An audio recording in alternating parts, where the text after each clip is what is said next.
Decades ago, syphilis was thought to be close to being eliminated in the United States, but in recent years, cases of syphilis and congenital syphilis have surged. I'm Stephen Morrissey, managing editor of the New England Journal of Medicine, and I'm talking with Zink, a lecturer and senior fellow at the Yale School of Public Health. Dr. Zink has co-authored a perspective article about the drivers of increases in congenital syphilis and strategies for reversing this trend. Dr. Zink, how does congenital syphilis affect development? What are the common complications in infants with the condition?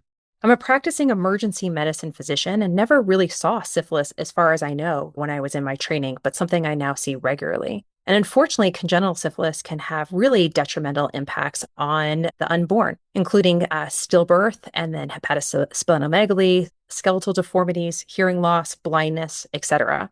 And it is this perfect tip of the iceberg of where public health and healthcare either do or don't come together, and where our unborn are really taking on the burden of the challenges within our systems.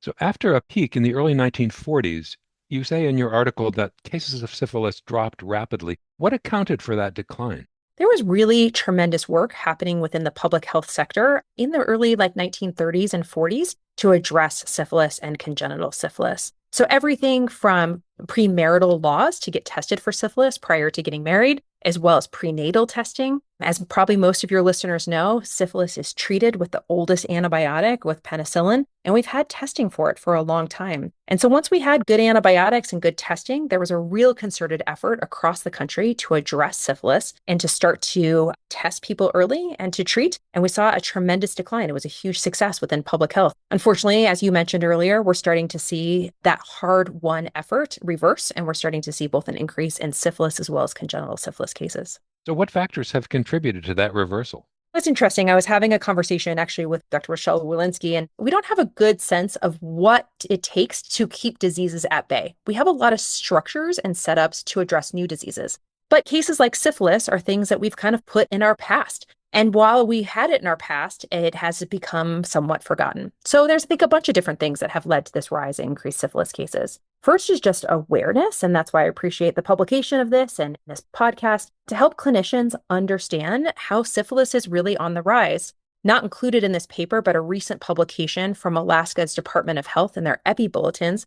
They had run some testing, an opt-in testing in the Department of Corrections for those who are incarcerated for 14 days or longer. Granted, that's as a subset of a population. And what they saw was that 4.6% of the population was RPR tested positive, and about half of those were new diagnosis. And when you break that down, you saw that there was a disproportionate burden of women, where 9.3% tested positive. And that resulted in 3.6% of all women who are entering incarceration had a new diagnosis of syphilis. And when you stop and think about that, that's pretty remarkable to think that 3% of the population entering into a prison system are testing positive with a new diagnosis of syphilis. And so you can understand why congenital syphilis cases are on the rise.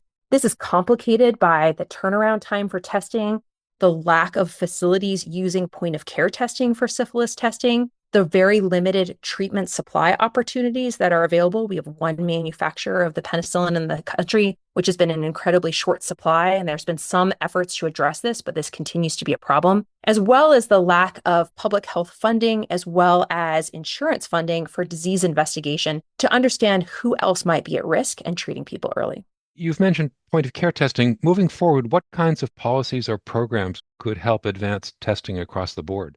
Yeah, it's a fantastic question, and it's hard to treat something you don't know exists. So first of all, I think we have a low threshold for suspicion, and then just increasing testing. So there's a lot that we can do as clinicians. I, as a practicing emergency medicine doc, now really test syphilis when I'm testing for other STIs in the emergency department. I'm also testing other higher risk individuals and anyone with a rash that I'm unsure about to be able to test early. But one of the real challenges is that testing is oftentimes a 3-day turnaround. And the majority of testing that comes about, it's hard to tell if it is a latent infection, if an active infection, or they've been previously infected. So there's been some development, and there's more development on the horizon to be able to have point of care or more rapid testing available. So we need hospitals and clinics, those in the community to be able to have access to that rapid testing. We also need manufacturers to help us to deliver on rapid testing that can allow us to determine the difference between active infection versus past infection, so that us in the front line can make these rapid decisions on treatment versus no treatment.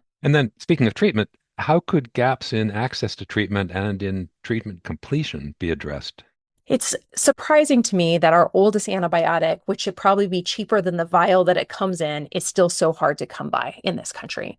Currently, the federal government is allowing importation of two other penicillins that are not currently FDA approved to try to meet the gap between the need and demand for the penicillin, long-acting penicillin, versus what we have available within the state and in the country. So we really need to be able to address this upstream. We need additional manufacturing in this country to be able to produce penicillin. We need additional FDA approved treatment options. But another huge challenge is we need more transparency within the actual structure of delivery of where those doses are at. So regularly we see that an urban or suburban clinic may have plenty of access and they're using it to treat strep throat versus the local FQHC has no access to it and is unable to address or to treat a really high risk patient. Public health teams across the country have been trying to stand in and help in that space. But given the structure of our distribution in this country between a manufacturer, the suppliers, the purchasers, and those who are actually delivering medications like penicillin, there's really a black box. It's hard for us to see into that to have any sense of where the supply is. So we need to increase the supply. We need to increase the types of medications that can be out there. We need transparency on where doses are at, and we need to better align where the doses are at with the people who need it.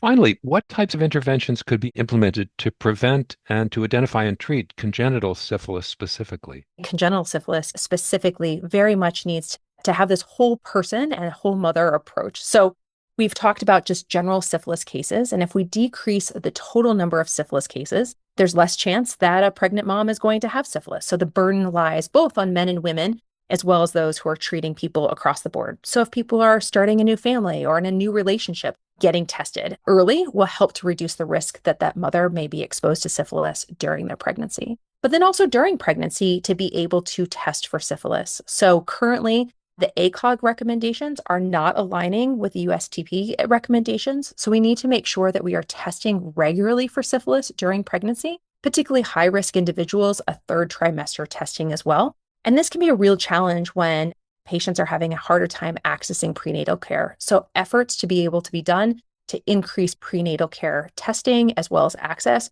are incredibly important, not only for congenital syphilis, but for both that mother and baby's health. Thank you, Dr. Zink.